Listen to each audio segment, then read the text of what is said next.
bouncing back, but obviously or Saturday's game was a little bit different in the results and style.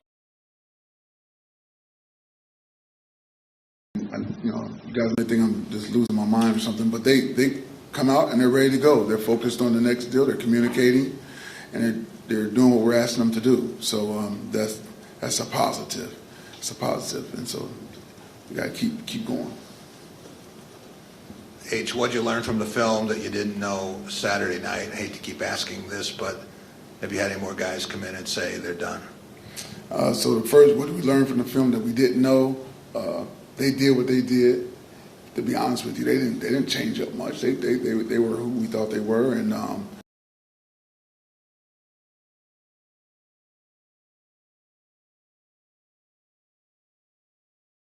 another learning experience. We already had one with Washington playing a top 10 team. You would think we've learned a little bit more than what we have, but it's all a part of the experience. They're getting better. As far as your portal question, there may be one guy that hops in that came up and met with me today, and that young man is Simeon Barrow. And it wasn't like a shock. We've been having discussions with him over the last several weeks, and he's been upfront and honest with us the whole time. So he's the young man that looking to possibly hop in there.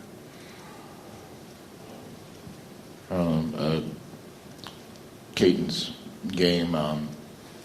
First drive, you got moving and the turnover on downs, but what happened with the rest of his game that he was unable to kind of move the ball? And do you see any potential for Sam moving in and getting more snaps moving forward? Good question. First of all, Caden, when we watch the quarterback play, you got to watch everything and make sure everything is what you're really seeing. You know what I mean? That it's not always all just on the quarterback, I would say. That was the second game. He played really, really good in the Rutgers game, I think, and then, not quite as well this last game, but, it's not always all on him. He needs his teammates to step up and do their jobs as well. And so he's still our guy. Is there opportunity for Sam?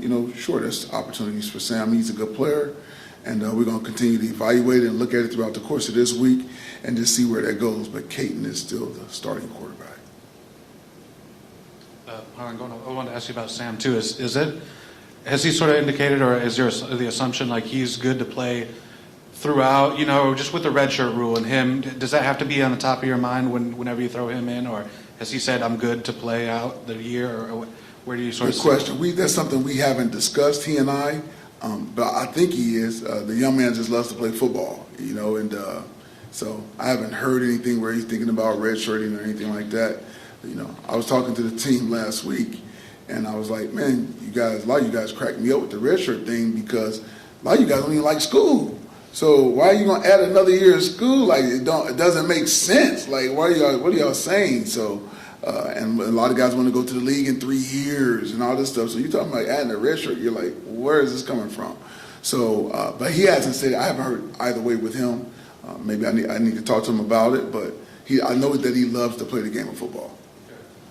So what did you see from him in his couple series, and does he have any traits or anything, I guess, that stand out to you different from Caden or anything like that? Well, I've mentioned before that Sam is very, very confident. He doesn't lack for confidence, and you love that about him. Not that the other guys aren't, but he's a confident young man, believes in his abilities. As you can see, he can run it, he can throw it, and a really good football player. So we'll see where that leads. I had one last thing. When you mentioned the conversations with Simeon, so anything you can share about that? I guess because you weren't surprised. So what sort of was he saying to sort of lay the groundwork? I guess, or what? Where were his thoughts? I guess on what went into all this. If he was sort of bringing it up previously. I got you. Look, I like to keep the private conversations. That's okay. So going into Minnesota. Obviously, a little bit different team than last year, but what did you learn from the way that game transpired a year ago? Well, they're good. They can run the football. RPOs offer the run action, so that was their game, especially last year versus us. And they're still trying to do it again this year, although they have a different quarterback. So we're going to defensively. I'm coming from a defensive perspective against their offense. You're going to see a lot of the same things. Got a good running game. good quarterbacks and receivers that understand the whole system. And then on defense, they're gonna crowd the line of scrimmage and force you to throw the ball, you know, and try to stop the run. So good team, well-coached team, and Coach Fleck's been there for a while, and he has his system in place, and they know what he wants, and they try to get it done. Two things, Harlan. First of all, on Saturday, and I'll put it to bed, did it catch your attention at all that Michigan elected not to take a knee and scored another touchdown with 8 seconds left? I told our guys on the headsets, I say, they're trying to score. I said that multiple plays. They're not, I'm not surprised. I'm not surprised. Not at all. Not at all. Will you remember it? Definitely. I always remember it. I'll remember everything about that game. You've talked about how your team has responded. How about Harlan Barnett? This is 5 in a row. You've had a couple of gut-wrenching losses, and now this. I see you're still standing, but how are you holding up? Thank you, Fred, for asking. I'm holding up. The 24-hour rule, I try to hold to that. Sometimes it may go to 28, 29, but I'm good today. I'm good. I get a lot of people asking me that. I'm good. I'm one of those people, man, that, you know, to just keep fighting. That's all I know. That's all I know. I'll never give up, you know. And so I'm gonna keep coming. I'm gonna keep coming. You have to kill me to stop me. So that's the only way I look at it, and that's how I try to get our team to be. And we're gonna keep coming back, bouncing back, and giving everything that we got. It's not easy because I hate losing. I hate losing, but it's a process that we're currently going through. No excuses. And we're going to go out there and try to get a win against Minnesota this weekend. Is it tough for your staff, too, when they don't know their futures beyond the next 5 weeks? I'm sure it is for them and their families. You know, it depends. From my personal perspective, you know, it's your source. So I know who my source is. So I never, you know, I never really get too stressed out about anything like that. Because he's taken care of me so long for so many years and so through so many things that, man, God off the chain. So that's how I personally approach it. I can't speak for everybody, but I know that he will cover us all. I'm praying for everybody and their families on our staff always, and that he continues to provide and protect for each one of them. Harlan, there's no doubt that this team has fight, and statistically on the road, you guys lost by 10 at Iowa, even though the game was a little bit closer than that, and 3 by Rutgers when you guys lost at Rutgers. So you got another opportunity coming up this weekend. What's the message for that going into that? And is there any factors going on the road? What are you telling your team going into this game, and that when you're knocking on the door for a win?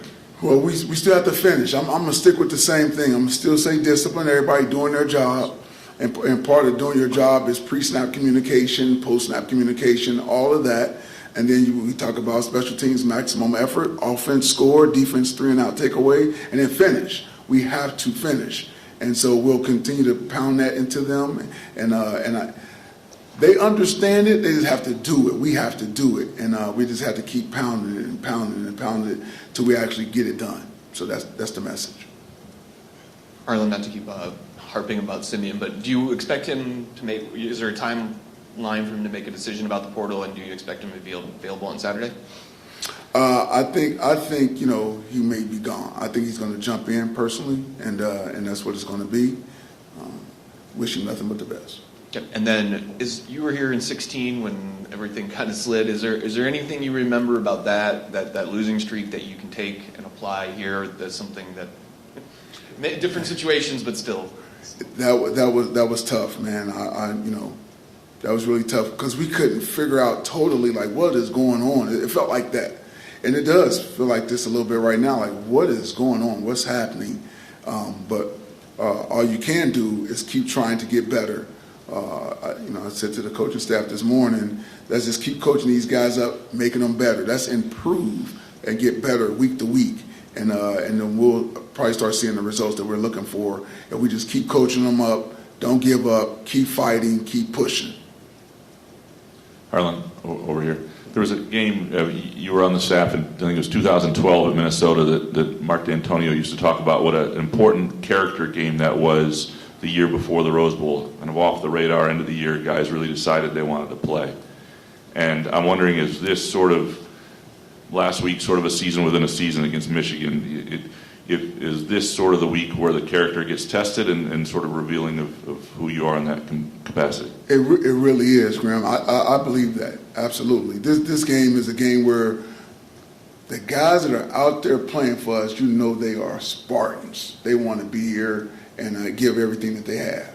And so, kudos to these guys that are currently with us, and still fighting and pushing through and showing great resilience. So, yes, this is a game that will, in a lot of ways, define this 2023 season, this game coming up. Wondering about the running game. Nathan struggled to get on track. Noticed that Jalen wasn't in there very much. But between Jalen and Jaron, I guess kind of how you're viewing those two behind them. Right. Jalen is probably going to be done for the rest of the year. I'm not going to give specifics, but you saw him come off the field, and we wish nothing but the best for him, obviously, in his healing. And it was good to see Jaron Mangum out there running hard and big body, change up back compared to Nate. So it was encouraging to see him out there running the football. I kind of want to go back to Graham's question, and obviously a coach can only do so much to keep the guys together, but who are some of the players that have really stepped up and been vocal in the locker room and just trying to keep this season intact despite everything that's happened up to this point? Absolutely. Our leaders have been Trey Mosley, J.D. Duplain, Nick Samac, those guys. Derek Harmon has been really good. Speaking up, Angelo Gross in so many ways. Even though Cal Holiday doesn't say a whole lot, but he does command respect around the guys. And so those guys are doing a good job at keeping us together and pushing us forward. Aaron, obviously a big recruiting weekend for you guys on Saturday, a lot of prospects on campus. I was wondering how, given the obvious challenge of the situation, how you thought that went, and with your one kind of big push for this class. It was good pregame. It was good to see all those guys and seeing that they were here and showing genuine interest in Michigan State. And so that was really good. Didn't get a chance to see a lot of them afterwards, obviously. It's just obviously, but they know I'm not trying to go in that locker room now, but at the same time, you can look at it as a recruit, like there's opportunity for me to go there and help. And so, that's the way that I try to look at it concerning recruiting. But it was good to see all those guys here.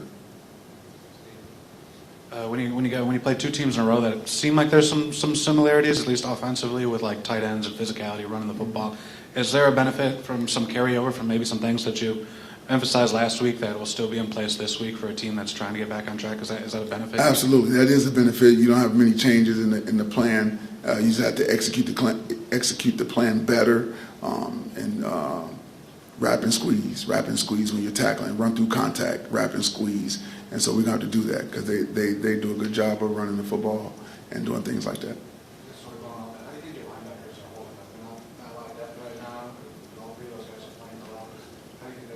They're holding up well. They're doing a good job, and we try to take care of them throughout the course of the week. They're veterans now. Even Jordan Hall is starting to become like a veteran a little bit. But we try to take as much pounding off of them as possible, especially during this time of the year. And so they're smart. They understand. They're still getting reps out there and doing a good job for us. So keep praying for health. You mentioned about Nick being a leader. I don't know if you saw the video of him giving a salute to the crowd with two fingers. Not quite. But, between him and Spencer, I mean, there's obvious frustration there. I guess first, have you addressed any of the frustration with those guys and others? And I don't know with Spencer's penalty, does he have to miss a half? Is that not like targeting for the flagrant, or is it because it happened in the second half, or is that a situation where he'll be eligible right away? Haven't heard either way yet. to be honest with you. And like you said, not that it's an excuse, because it's not. You know, we got to be able to keep our cool. We have talked about, you know, keeping your cool and when you get frustrated, because that's life. That's going to happen in life, and you can't get all emotional. You can't operate off of emotions. And so that was a life lesson for those guys, and I believe that they received it. H, some things you can control, some things you can't, but there's very fine line, thin margin for error. With the 3 penalties and the 2 plays back to back, you tell your guys that there's no way you can win any game with that. No question. It was like 40 yards, so yeah, we cannot. They understand that. Like I said on, I think it was Saturday after the game, you know, we had 11 versus Washington, if I'm not mistaken, and they had another 11 versus these guys, and both top 10 teams. You can't do that. You cannot do that.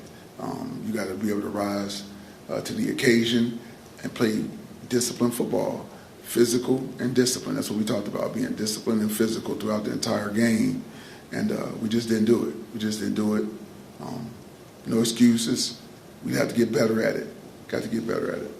Do you know what's causing that? Are guys trying to do too much? Just frustrations? Probably trying to do too much. The game was a big game, and both those were, you know, and I think I don't know, I hate to try to guess and figure out what those guys were thinking and get in their heads, but I do know, just as a former player, that when you have these situations, you know, you live for these situations. This is why you do what you do. You know, you don't come here to play Little Sisters of the Poor, right? You come here to play in games like this past weekend and the Washington game. And so when those times come, it should bring a smile on your face, enthusiasm, excitement, passion, all of that. And then being able to play a smart, physical, tough, disciplined football game. That's what you should be able to play. And so our guys are learning. We're young in some areas, and hopefully all this experience will pay off in the future.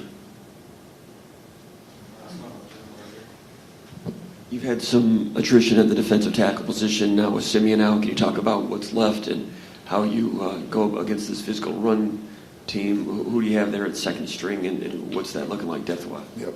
We still have, you know, Derek Harmon.